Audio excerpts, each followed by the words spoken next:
What's up, guys? Welcome to another episode of the Basketball Buddies. We are your hosts, Ethan and Caden. Caden, how we doing tonight? Doing good, man. Just watching my Mavs in an absolute slugfest with the ghost of the Pacers.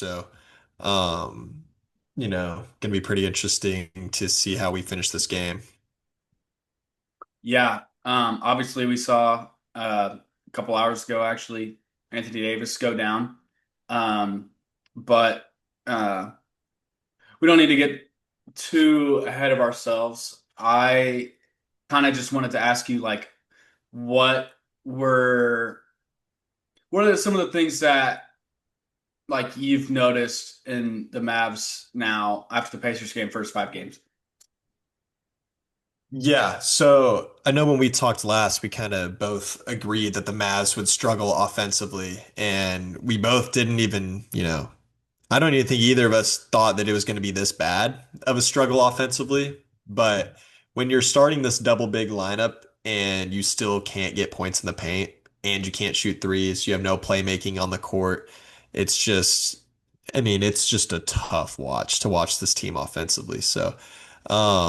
Obviously they haven't been guarding well either. That's the thing that we thought the Mavs would be able to have. We saw, we've seen some glimpses and flashes of the Mavs being able to play great defense, but um, really, they've just been pathetic on both ends, and that is why they're currently 1-3 in 4 home games with losses to the Wizards and, some teams that they and a 20-point loss to the Spurs, and so it's all things that we kind of expected, maybe a little bit more of an issue than we originally thought. I think both you and I agreed that the Mavs offensive struggles would stand out early, and it has.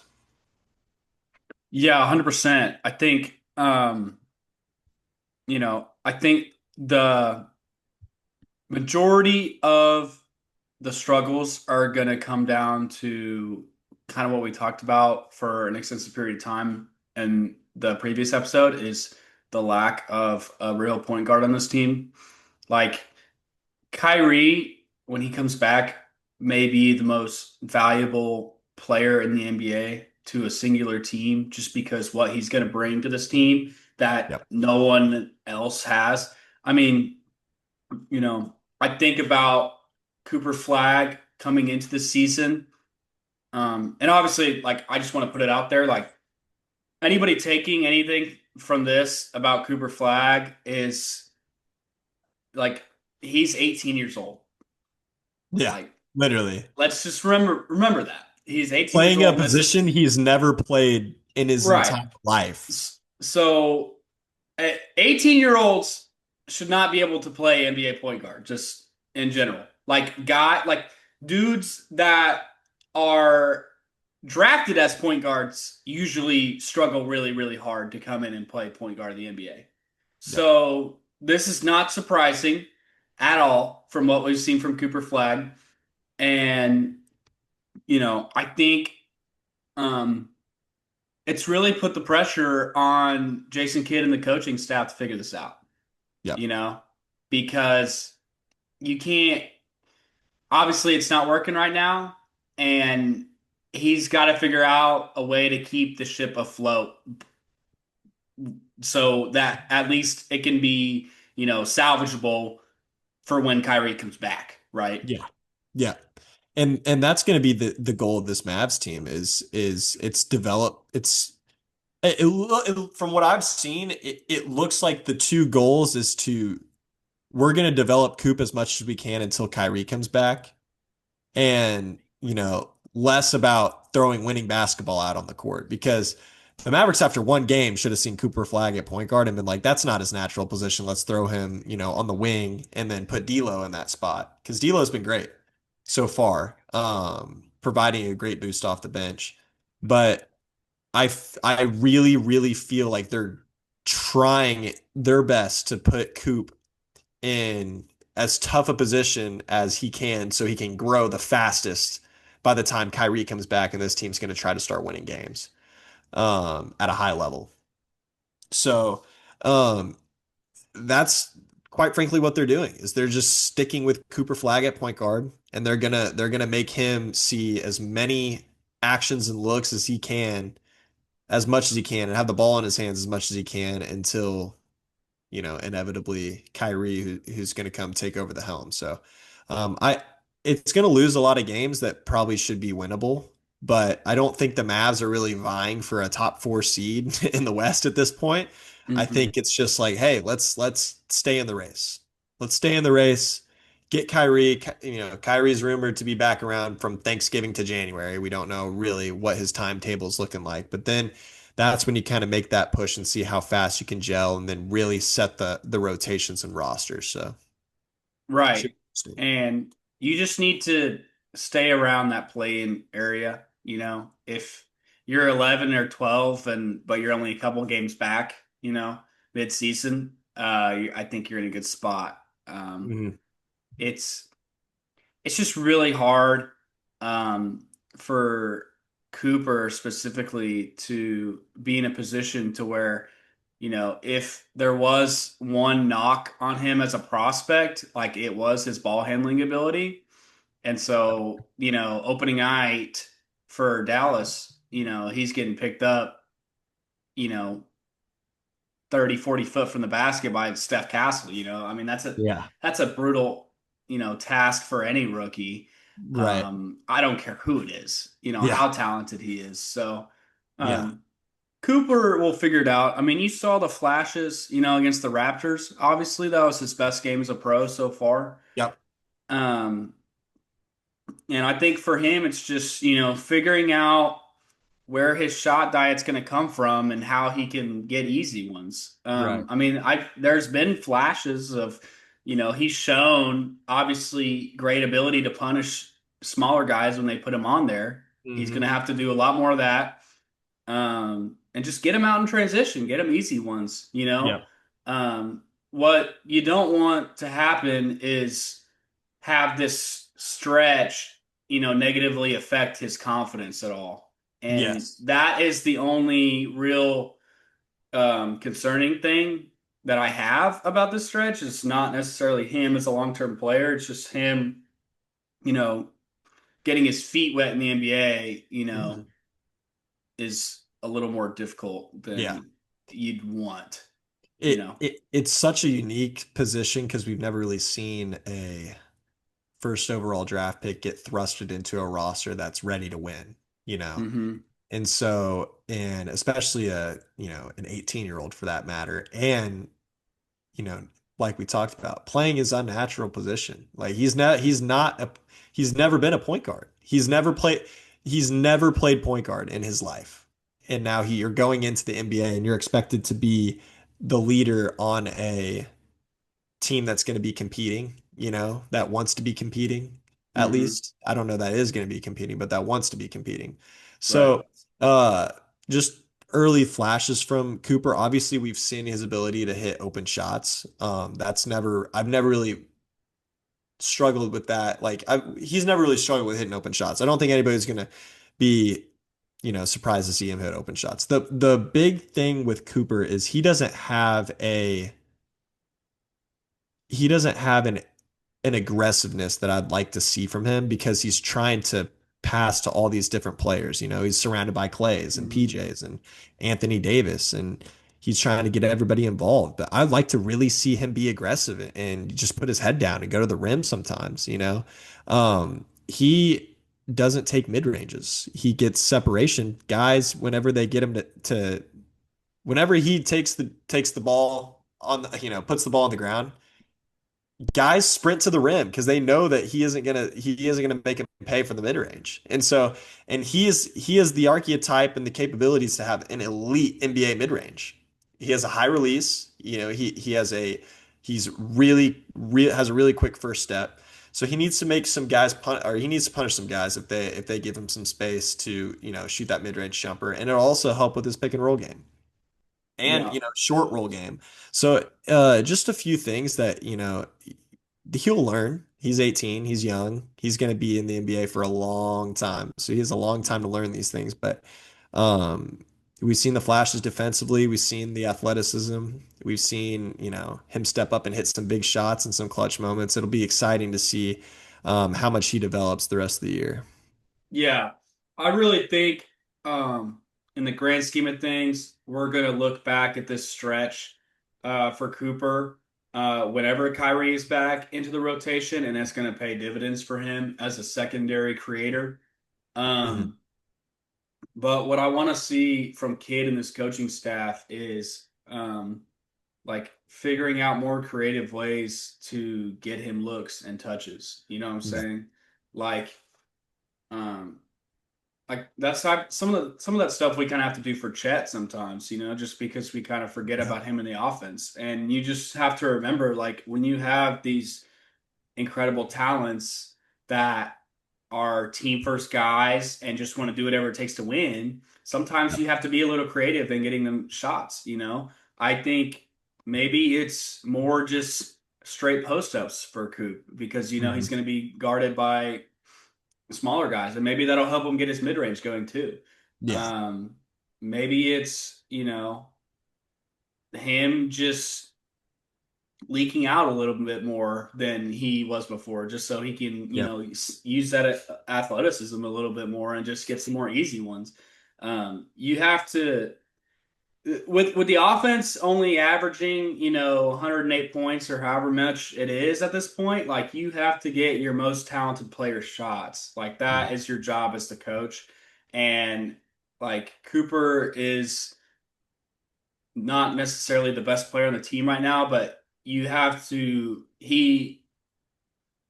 have to manufacture looks for him. Yeah. And So when you have a guy whose game is predicated off being athletic and getting to the rim and kind of creating that way, it's hard when you're surrounded by two 7-footers, on the court most of the time. So it's not like it's a clear paint for him. That's why he's going to need, if he wants to be on, with this current roster, for him to thrive the most, he needs to be willing to take those mid ranges or outside jump shots when they come to him yep, because, the lane's not always going to be there. And so yep, Cooper's done a really good job of being aggressive and even taking some shots and missing some shots that have been easy putbacks for guys like Lively and AD so far. Obviously, yep, the games that they've been healthy, but it's just, from a spacing perspective, I would like to see him be aggressive whenever he catches it on an empty side and he has a straight line drive. Not because he needs to score out of that straight line drive, but maybe if he scores or if he drives and just uses his athleticism and even gets a shot off the rim, it's playing into the Mavs' favor whenever you have guys like AD and D Live on the court. So just an overall aggressiveness from him, like a swagger, that swagger we saw at Duke. It's just we need to see him, and that's why I kind of am looking forward to seeing him in not a point guard role because I want to see that aggressiveness and just relentlessness that we saw at Duke. yeah. And even at Duke, he did sort of struggle early and then kind of come on late, and Yep. that probably just had a big part to do, or just was a big factor due to his age more than anything. But that may be something that we see from Coop. I mean, he has the profile to be, you know, a top percentile type guy at attacking closeouts. You know what Oh I'm yeah. saying? Just due to his athleticism. So I really think, get D'Lo on the court as much as you can. D'Lo isn't my favorite player in the world. As watching these games, like, he is inexperienced, Mhm. but what he gives you is something that nobody else on the roster can give you right now. So Yep. unfortunately, the Mavs are in a position to where he needs to be on the court, 35 minutes a night. Yep. So what are some of the other takeaways you have from the rest of the roster? Um, Obviously right now the big struggle is not having Gafford or Lively for the majority of the stretch. Lively went down with the I thought was a knee bruise and then ended up being a knee sprain. And then Gafford hasn't played a single game this season for us. It's from the rest of the roster. D D'Lo's been fantastic for us off the bench. He hasn't been filling up the box score per se, but he's been organizing the offense, and that's been the biggest plus of him having him out on the court. PJ Washington's been the best player on this team. in my opinion, most consistent player for sure on this team since the season started. So obviously, we want to keep PJ in the starting lineup as much as possible, in my opinion, even when Kyrie comes back, and possibly moving Clay to a bench role.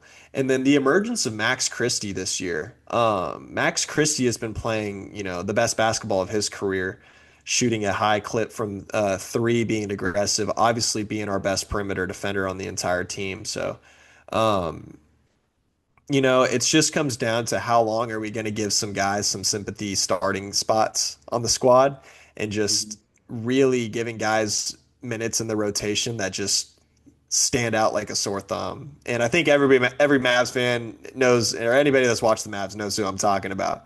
A couple of those guys. So, um, yeah, it's just roster. I think Kid's just literally throwing everybody out there and seeing what sticks at this point, and then he's going to ride the guys that stick. So, Yeah. it'll be interesting to see. I would like to keep Max Christie confident and, lots of minutes. D'Lo out there from an organizational standpoint, and then obviously just see what this roster can do for now. Yeah, obviously crazy small sample size, but the Mavs have a plus 14 net rating with D'Lo on the court and a minus 28 net rating with him off the court. And you wouldn't So, even believe that, like when you're just looking at his stats, because nope, it's not like he's having this like elite, efficient, not turning the ball over. He just literally is a point guard, which is he what the team just needs. all he does is just let the Mavs function as an actual basketball team. Yes, That that is that all is he's doing. 100% it. D'Lo is not a special player. His shot selection is incredibly concerning at times, It but drives me up a it wall. does not matter. It does not matter at this point. You have to play him 35 minutes a night. Yep. So that's the position the Mavs are in. And I'm sure Jason Kidd and the coaching staff, um, with them, you would assume they're a lot smarter than us. They'll figure this out. Mhm. So not worried about the Mavs long term. I would encourage Mavs fans to just sit tight and just know reinforcements are on their way soon, with Gafford and Lively, I'm sure, coming back, and Yep. that this team will only get better because right now they're putting a lot of pressure on an 18-year-old. So, Yep. Ride the painful moments, Mavs fans, because there's going to be a lot of them for a bit. right. Um, so anything else you want to touch on with the Dallas Mavs? I think that's good. I think that's all we need to get into on them. I'd like to get into talking about the undefeated, looking like probably the best team in the NBA right I now. don't I don't know how this team is 5-0. I'm not gonna lie to you, man. It's crazy. Shocked.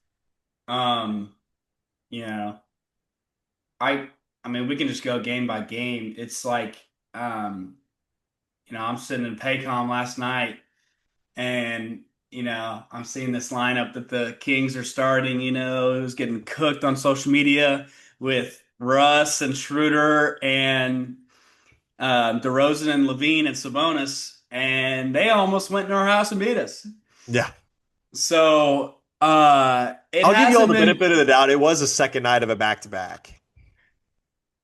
yeah, and you know we ended up winning the game. So, and we're 5-0. So, I'm not going to sit here and be super negative and complain, but boy, uh I don't think we would scratch 70 points a game if we didn't have Shea Gilgeous-Alexander on our team. I'll tell you that because it is Hey, put some respect on AJ Mitchell's name. yeah, that's true. We're definitely going to talk about him in a second. But the burden that that man is carrying for us right now is just unbelievable. Mm. Like I I don't think people really understand like Shea's value to us as an offensive perspective because some of these lineups that Mark throws around him are just diabolical. Like Mark, you know, when you first off, whenever you're starting, double big plus Dort and Kaysen, who have struggled to shoot the ball to start the year, um, there is almost like you have to be a special talent to be able to go out there and still get to your spots and produce at the way Shea is producing to be able to make those lineups work. And he is somehow making those lineups work. Yeah. I It's incredible. Mm. Yep. Um, just seeing, his poise, his control. I think, you know, I mean, he could take 40 shots a night and I would not care at this point. He needs, Um, yeah. I think that him just being able to carry us in almost every way is just truly special. And it's interesting because we are this super incredible young team still, but now after last season, like these big moments and tough, in the clutch stretches are our strength now. Mm. And we've played 5 games, 4 of them have been close games where we could have lost to Dallas, Indiana, Houston, or Sacramento even, and we've just stepped up in clutch moments and got it done. So I'm really impressed just with us flexing our muscles in that department and just showing that we can execute in the biggest moments because I do think in the NBA, that can be a separator between wins and losses, obviously, and can often be a separator between winning teams and losing teams and contenders and pretenders. Yep. So that's what I've been most impressed about because, you know, I can pull up, um, let me look at something real quick. If I'm not mistaken, we are the worst shooting 3-point team to start the season in the NBA. Yeah. I mean, you guys are probably up there. It's it's pretty remarkable. We are shooting as a team right now 28.8% from three, which is last in the NBA. It's the only team under 30%. So to Mm. be 5-0 under those circumstances is almost unfathomable. Yeah. Yeah. I mean, like you said, I mean, it's a lot of these clutch games. It's just once your team wins a title or once your team makes a really, really, even a run to the finals, there's just a certain calmness that you have when it gets to those clutch moments. And, you know, when you have an MVP, a finals MVP, you just see the whole team just, you know, breathe a sigh of relief almost whenever it comes to that clutch time because they know that they have a guy that's going to be willing to step up and hit big shots. And that's what's happened. He's, Shea may not have stepped up and hit some big field goals, but made some really great, he's made some really great moves to get fouled in clutch time or, made some really great plays for other teammates. But it's just having a guy like that just instills a confidence in the whole roster. And that's just what it looks like. It looks like the Thunder just never panic, regardless Mm-hmm. of what run a team goes on. And that's just a sign of a championship team. Mm-hmm. And the things that have impressed me the most is just the emergence of, you know, AJ Mitchell. Obviously, Chet's been creating a lot better this year. It's Chet's beginning of the season is kind of eerily similar to the beginning of last season, maybe just a little bit, less efficient than he was having an MVP type of season at the beginning of last year for that stretch until he got hurt. So Mm-hmm. um, even guys like Jalen Williams off the bench have been playing some good minutes for you guys. Yeah. So I think that this is these games without J-Dub can be a huge blessing to this Thunder team because it gives guys like Chet a lot of confidence. It gives guys like AJ Mitchell a lot of confidence um, going into, a season when a lot of teams get complacent. And obviously a lot of teams that have won the top or, for like 10 years, nobody's won it back to back. So, um, the biggest question I have, and I'd be interested, we talked 2 weeks ago on this podcast about the Thunder's biggest question marks. And one of the things that we both kind of agreed on is the non-Shea minutes have been abysmal. Since Yep. Shea's been on the roster, it's been Yep. abysmal.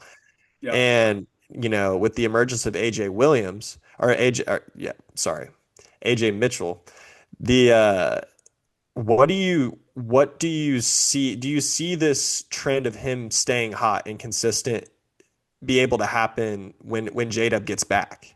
That's kind of what we need to see from him is like, hey, he can still do this whenever J-Dub gets back and is taking Yep. probably a little bit more of that on-ball role. Yep. No, so our we have an exactly even, almost even net rating this year with Shea on the bench. So early results are good in that aspect. A lot of that is just due to Mark, and Mark has done this for years, to where he will just say, you know what, Shea, let's see how bad of a lineup you can carry. And he will just throw Shea out there with Brooks Barnhizer and Chris Youngblood and Dort and Jalen Williams and just say, good luck. Make it work. And Shea, to his credit, almost pretty much always makes it work. Mhm. So, so far, I like what I've seen. Granted, Chet's only played 3 games, but in those 3 games, he shot six threes a game off 42% from three. Right. So those are the type of things like that I really want to see from Chet and the rest of this team whenever Shea's on the bench. Um, and so far, they've passed that test. And so I do think, with the emergence of AJ Mitchell scoring 18 a game, showing that he's more than capable of running the offense when Shea's on the bench. Like I do think that's sustainable whenever J-Dub and Chet comes back. It's just gonna be one of those things, and it always is with team sports, is how do we still let everybody eat just with differentiated volume, Mhm. whenever J-Dub comes back. But like I was saying about Chet, I've been super impressed with his start to the year. I think his release is getting a little higher now, um, which is good for him because at times he used to always have that almost Chandler Parsons kind of more direct low Mhm. arcer. And so he's kind of worked, and you could tell he's put in the offseason work to raise that up. And so far the results been great. I think with Chet, you just he is so versatile. I mean, he's coming off, in the Dallas game, he didn't have a crazy stat line, but there's a play where he's coming off a curl, top of the key, shooting a three. Like doing that with a 7-1 guy is just mind-boggling and just kind of shows the talent we have in the NBA now as a whole. But like it's that sort of stuff. And then obviously, being able to go down there and poster Cooper Flag, like he is just such a unique player. Um, and so I love what I've seen from him so far. Um, I just a couple things I will say. Um, Thunder fans know. Um, Anytime Lou Dort dribbles the basketball and puts the ball on the floor, it's usually a bad result. Um, I can't wait for those to go away again once J-Dub comes back because boy, have they been dreadful. Mhm. Um, Cason Wallace has, I think, been great on defense, but has really struggled to shoot started the year. Um, you know, thank goodness for Aaron Wiggins. Yeah. He's been a big part. AJ Mitchell's getting a lot of the shine right now, but you look at Aaron Wiggins, shooting 38% from three, averaging 14 off the bench. He's been a huge part of that in his own right, off stabilizing those non-Shea minutes and, giving us critical floor spacing on a Yep. team that needs it right now. So I want to give him a shout out as well. And hopefully that we'll get a little better shooting the rest of the season. So Yeah. The um, I think that that the emergence of AJ this year is opens up a possibility for the Thunder to, if he sustains this level of play till playoffs, it's like think of how many different lineups that you can throw out there to combat a lot of these teams. Like Yep. he's almost reminding me of the, you know, James Harden OKC Thunder is I've almost the comparison that I'd give to it. I've heard rumblings of that. Yeah. And so it's, you know, obviously when push came to shove, Thabo Cephalosha wasn't stepping foot on the basketball court for those teams. So Hmm. it's like, love Lou Dort defensively. How much do you need Lou Dort out there defensively when you have a squad full of defenders? And then that opens up your ceiling even more. So I wouldn't be shocked to see, especially when J-Dub comes back, a lot of these clutch games against some, big teams, uh, to see, Mark kind of experiment with throwing AJ out there to add a third ball handler on the court, or even, Right. taking Hart out and then playing Chet at the five, and then, having the Caruso, could also be out there at that point. So there are a lot of different lineups that, Mark can play with. So it'll be pretty interesting to see, what having a guy like AJ Mitchell can do, because that's kind of it's one of those missing pieces that we've seen for the Thunder, over the previous years. And we just got to see him sustain it. That's the big thing. Yep. Um, but overall, I can't really complain. 5-0. I think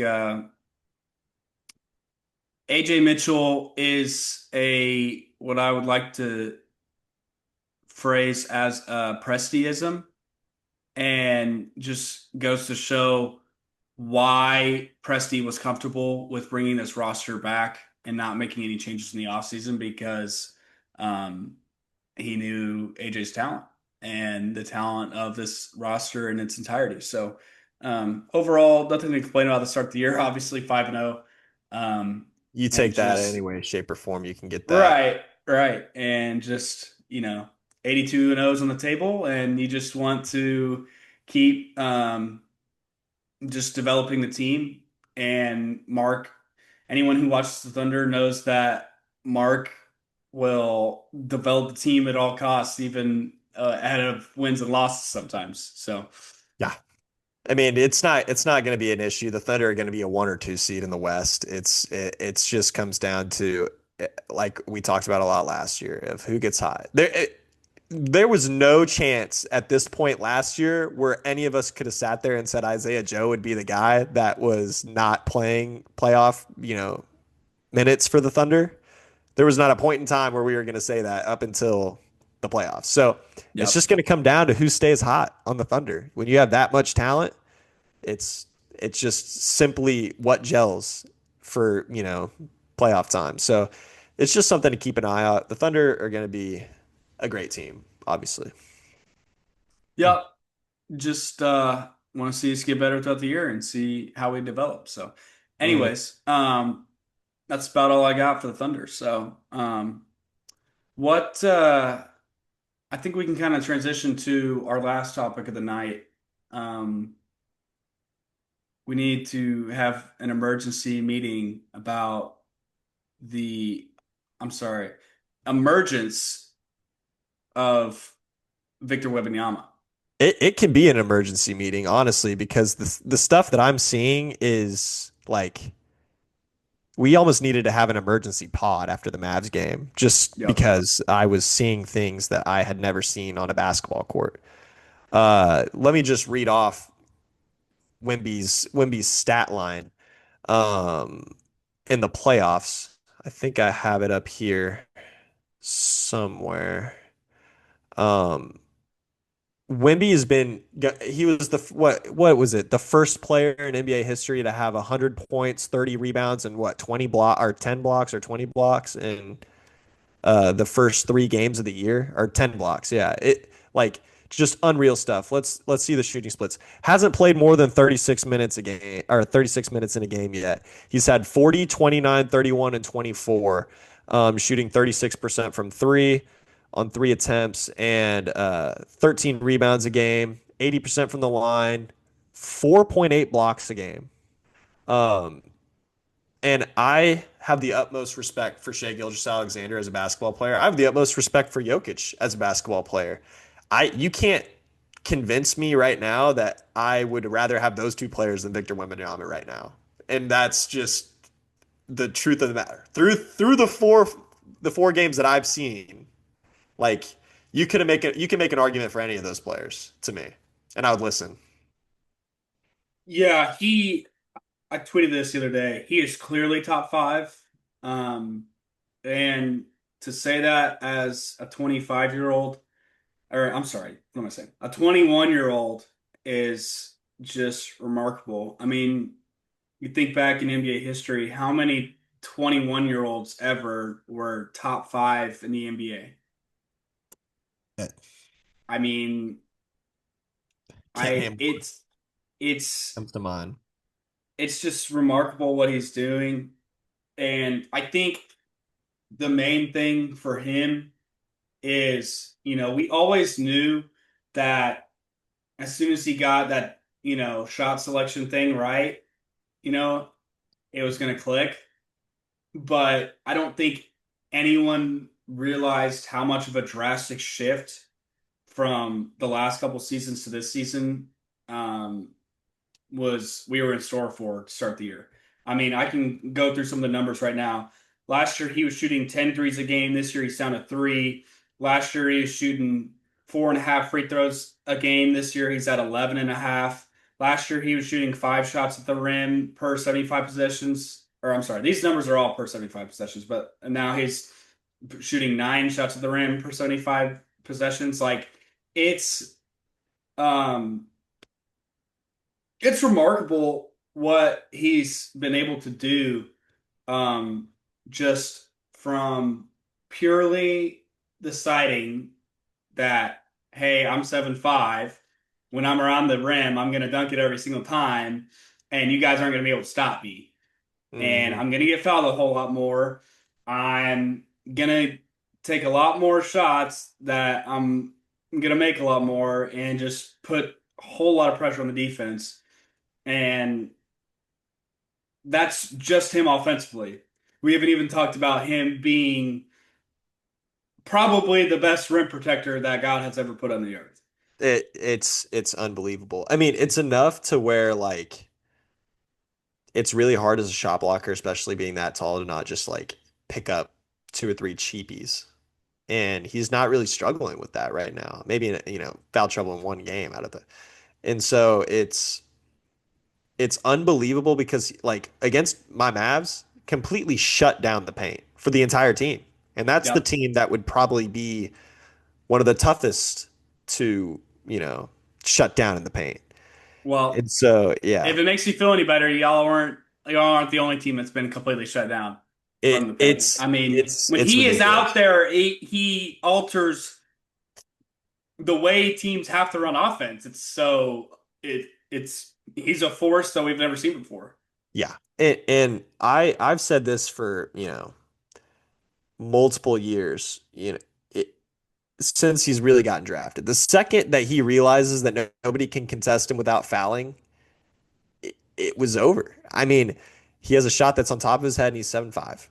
You can't contest him physically without fouling him. There's not a single player in the NBA that can contest that man without fouling him, besides maybe like Evan Mobley and Chet.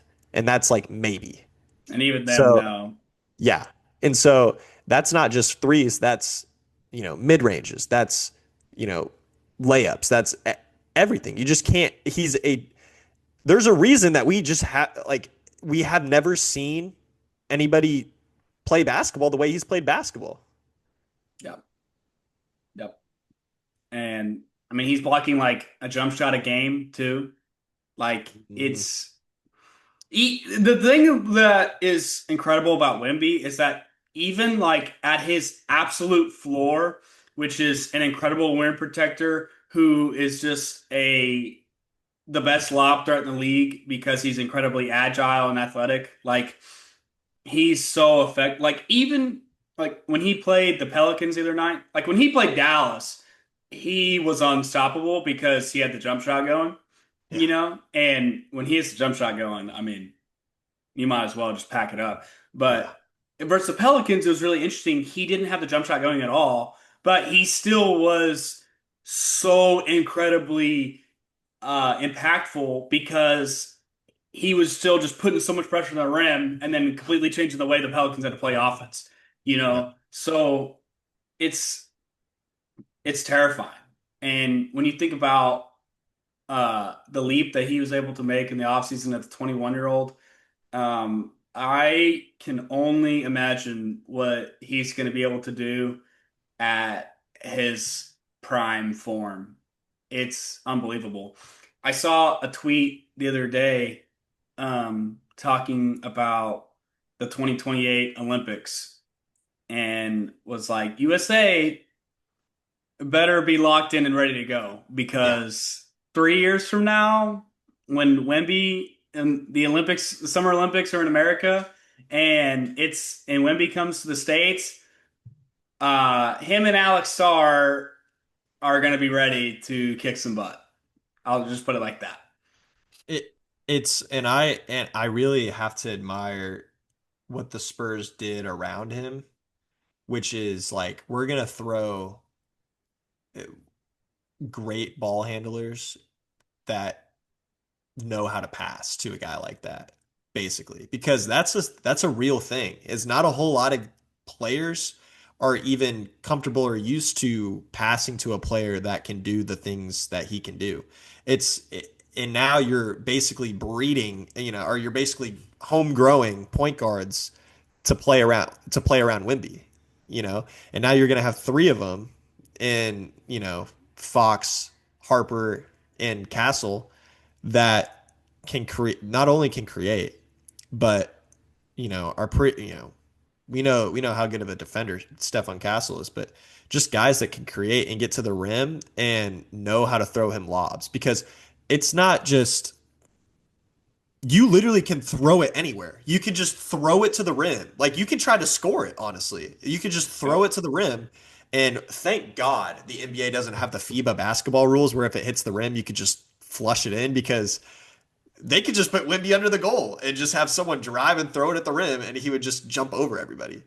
Yep. So it's like you surround him with talented ball handlers that know how to pass, and you have exactly what you're seeing now is Wimby, obviously, like you said, when the jump shot's falling, it's unbelievable. But Wimby would still be one of the best players in the NBA if he couldn't shoot. Like just because of how agile and monstrous he is. And so it's the Spur I'm loving my Spurs pick at 4 in the Western Conference, or I think I had Looks him at pretty good. 5. Looks pretty And good. either 4 or 5, but I mean, I didn't even think that was because of what we were going to see from Wemby at this point. So, uh, I mean, I'm watching that team every game. I've watched that. I've watched every Oh, single Spurs game, and you will catch me on the couch for every single Spurs game the rest of the year. yep. They are must-see TV for Wemby and Wemby alone because he is the most entertaining thing I've ever seen. Ever? Like it, It it could be ever, and that's no diss to LeBron or Steph. Like I mean, even in like the ever. totality of sports, I'm thinking like it's one of the most unique, mind-boggling things I've ever seen, to It be was honest. you like. I mean, we were watching like Shohei do his thing in the playoffs, and then you know, then Wemby, and it was kind of like I kind of thought what I saw from Wemby was pretty similar to Shohei, and that was like the greatest performance in sports history. And so Yeah. Yeah. the big thing, and I think everybody's kind of on the edge of their seats to see is like how is this going to look in the playoffs? What is he going to look like in the playoffs when, like, Oh, guess what? You know, whole game plans are going to be schemed around dude. you a little bit more. It's not just I'll, like you're flying into San Antonio for the week. You're just going to run this defense. This is an entire scheme that's going to be built around you. yeah, for And, an entirety of a series. And I'll tell it's you going to be what, fun. Thunder Spurs on Christmas, man. Thunder Spurs is going to be every Woo! Thunder Spurs game has been that's been kind of Wimby's kryptonite is playing the Spurs. So Nope, he's had Uh, some of his worst games of his career versus Thunder. yeah. So, So it um, will be it's going to be I fun to mean, watch all you year. talk about the roster too. I forgot to mention this. Like we are long removed from the days of Sohan running point guard. Yeah, no, 100%. And even Chris Paul, like Chris Paul wasn't able to do, what No, all these guys. Chris Paul just can't get paint touches. He doesn't put pressure on the rim. When you have a guy like Stephon Castle and, Dylan Harper and those guys and what De'Aaron Fox is going to do being able to put pressure on the rim, it's like that's the you thing. We haven't can't even seen Fox play a game yet, and they're still this good. exactly. You can't help as a center because it's an what guy is going to rotate and box out Wemby? You know? It's like Nah, if Fox is 70% of what he was in Sacramento to this team, they're going to be ridiculously good. yeah.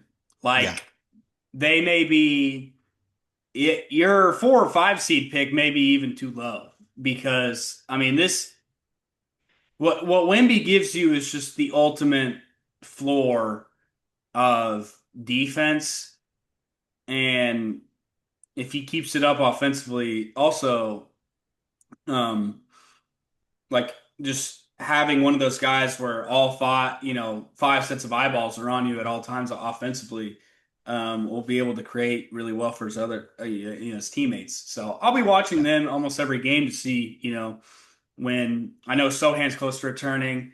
I Mhm. know Fox will obviously return as well. So how do they incorporate Yep. those guys?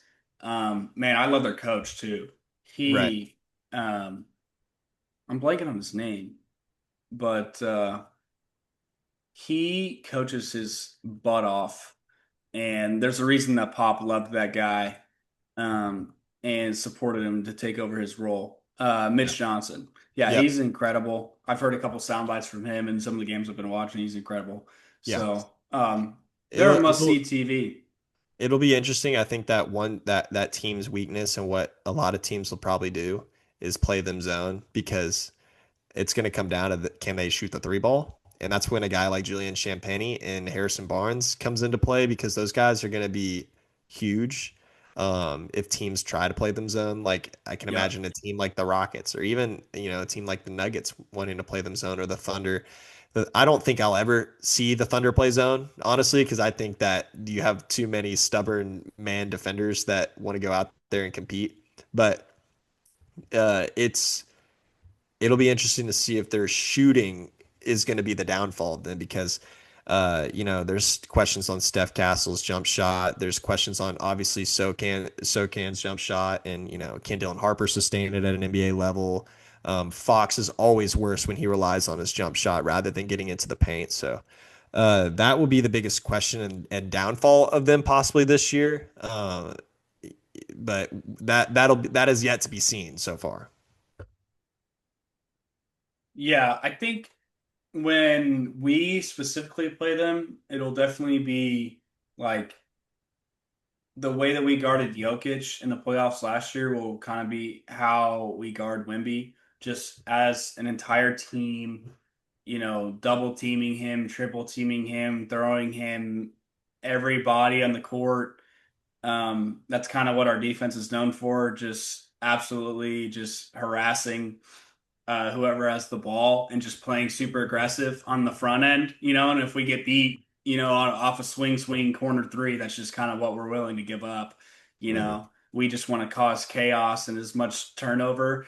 And that has been a little bit of a Spurs weakness to start the season, you know, um, with Steph Castle getting all this on ball responsibility. He hasn't been the best with his ball security. So, I think we could definitely expose them in that aspect. So it'll be interesting to see, if he's ready to play against a defense like ours. Yep. Yep. Should be a fun, year to watch for the Spurs. But I think that that's everything tonight. Yeah, you ready to wrap it up? I think we're good. Sounds good. Well, thank y'all for tapping in to us tonight. We're gonna hope to keep getting episodes out to y'all all year. So thank y'all and y'all have a good one.